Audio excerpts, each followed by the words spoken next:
What's up, everybody? Welcome to the podcast now. I'm Alex, and in this video, I want to talk about the Uncharted trailer. I'm insanely split. I do have positive things to say. You know, I'm not going to be just a negative Nancy, and not just be negative to be negative. I do have quite a few problems with the trailer. In fact, the more I watch it, I have more problems with it that I want to get into in this video. And again, I want to have reasons for why I'm upset or reasons for why I'm excited. So let's start with the positives, and then we can work our way to the negatives. Surprisingly, I don't mind Mark Wahlberg as Sully as much seeing him in action. Now, maybe that's because internally in my brain, I have just flicked the switch that said, you're never going to get the Sully from the games, which is pathetic and sad. You're never going to get that, obviously, or maybe you will, just, down the line. But this is what you're stuck with now, so you better learn to accept it. Maybe I've internally done that without myself even knowing it, because watching it, I was like, fine, I'll buy it. I'll buy the relationship. The relationship really is what's going to sell it the most, or I guess ruin it the most, you know what I mean? So I guess I'm in it. Again, like, I need the mustache, I need the voice, or I need something even remotely close to the voice. But again, because we knew we weren't getting that, maybe it wasn't so much of a shock to me. I would say Tom Holland's Nate was a little bit more up and down. There were some times where I really bought it. I will say that, you guys may or may not know, like, I'm a diehard. Uncharted is my favorite franchise, a video game franchise of all time. Uncharted 4 is my favorite game of all time, okay? I care about this franchise deeply, all right? And I will say sometimes he sold it. One of the main moments was when the Scottish guy was talking to me, just was like, what? It's like that, you know what? I can very easily see Nate doing that. There were some like stunts, some performances, I guess choreography from him that I thought, yeah, you know what? That's really good. Some of the dialogue worked, some of it didn't work, I would say. Bartender thing I thought was actually pretty funny when, you're too young to be a bartender, you're too old to go to prom. Like, that was fine. That was fun. The movie can just be fun, and I hope that it's fun, but I also still do have some problems with that we'll talk about in a second. So, performance-wise, not bad. Not as bad, not nearly as bad as I thought. The one person I actually had a problem with was Chloe.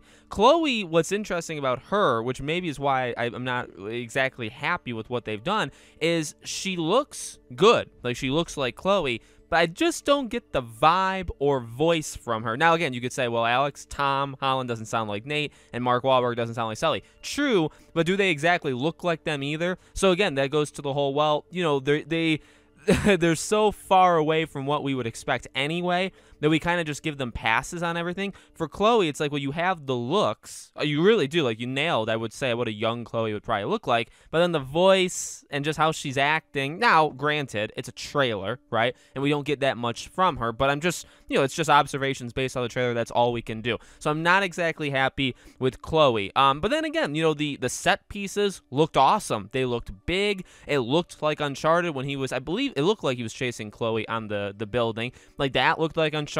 Even fighting the two guys kind of on the balcony when he kind of did like a parkour, kind of like a sliding thing or like a rotating thing on the railing, looked cool. So a lot of those things, even the plane sequence, which I have some big problems with that I'll talk about, the plane sequence and seeing the two ships, those looked cool. Now, let's get to some of the weaknesses. Number one weakness is, actually, this is not the number one weakness, but I'm just kind of going in order of my mind. They played the Uncharted music for like 5-10 seconds. You gotta lean into that stuff, okay?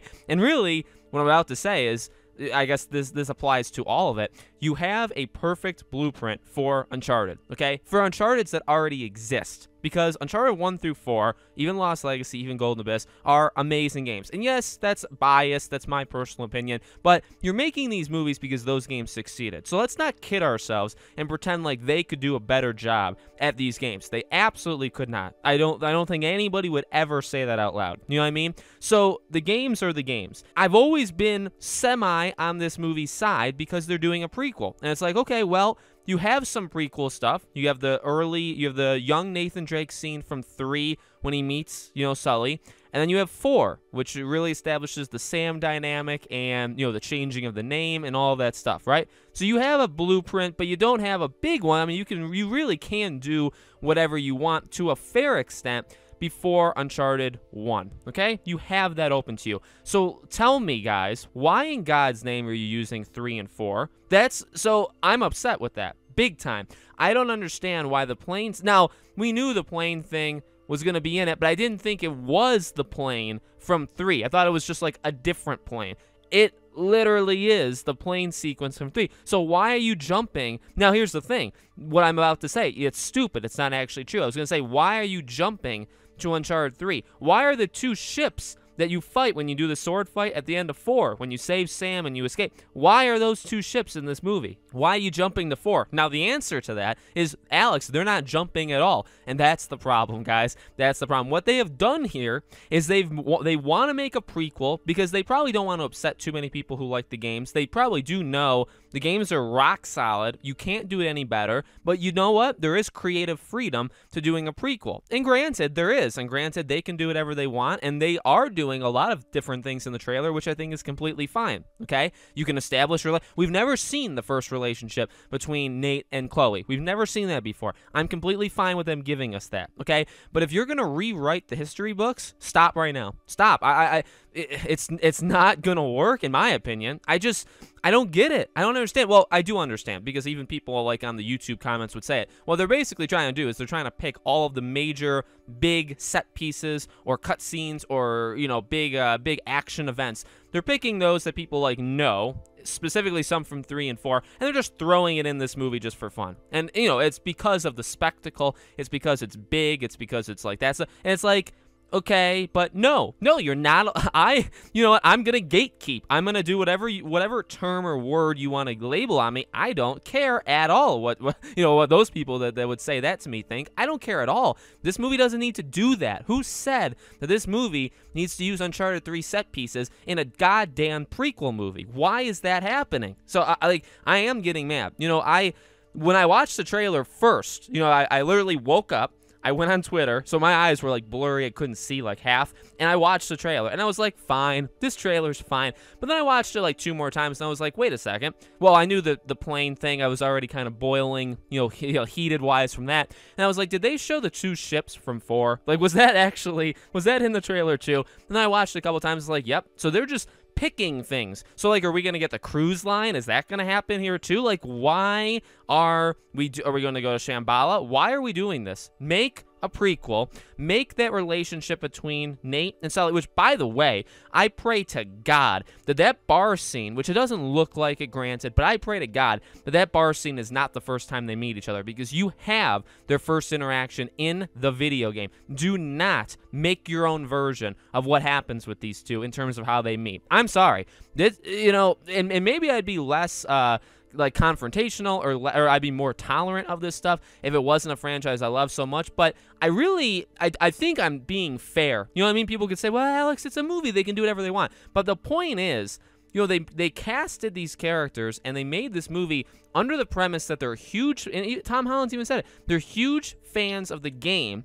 And this is a prequel. They don't want to intrude, and they've said this out loud. They don't want to intrude upon 1 through 4. Like the timeline of 1 through 4. Fine. And you know what? If you make a game through that time, just copy the game. Or if you make a movie, see, I already said, if you make a movie, copy the game, and that's fine. But if you're going to do a prequel and you're well aware that you can't do the things that happen in 3 and 4 because they happen in 3 and 4, and you just want to make a prequel and you respect the games, but, you know, you want to tell an early story. Again, there's some things there. Sam is mentioned multiple times. I feel like Sam has to be in the ending now for some stupid reason, because they're jumping from a prequel to the end of 4 in like the real timeline. Although he's not old, he hasn't met Elena yet, so like it's just messy. It's messy. The game has the blueprint. You're trying to do all of it in one film, and you're not even trying to do it because you believe in the story. You're doing it because you want the big set pieces. But again, the issue now is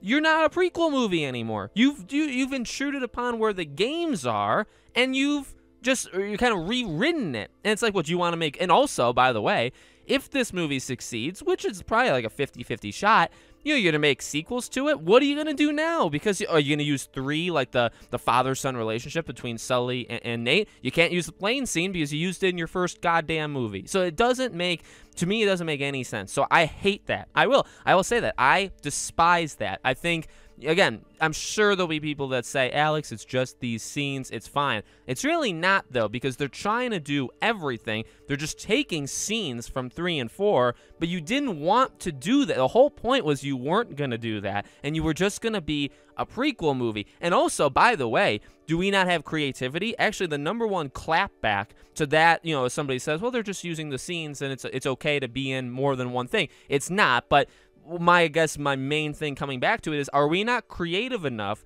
as a studio? And the answer is probably no.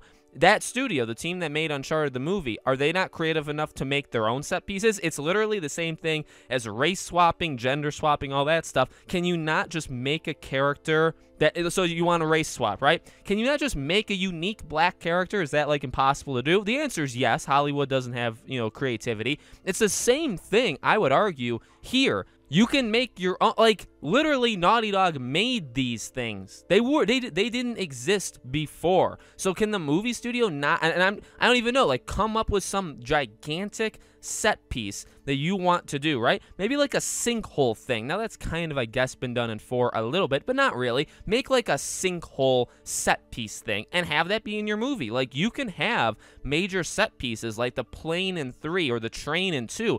You can do that on your own. You can make your own one. Why do you need to steal? Well, then the answer, I guess, is maybe nostalgia, or people can like recognize it. But again, it's a prequel movie. He should be doing different things. So come up with your own unique, different, big set piece, and then leave those alone. And then when you make those movies, if you get that chance to, then you can just steal them like you're doing right now. You can literally do that just in the future, though, and it would make more sense. So, my God, I'm gonna see it. I really am, and I'm gonna be mad depending on how they choose to kind of walk all over the story here. So let me know what you guys think in the comments below. Make sure you guys are subscribed, bell icon turned on.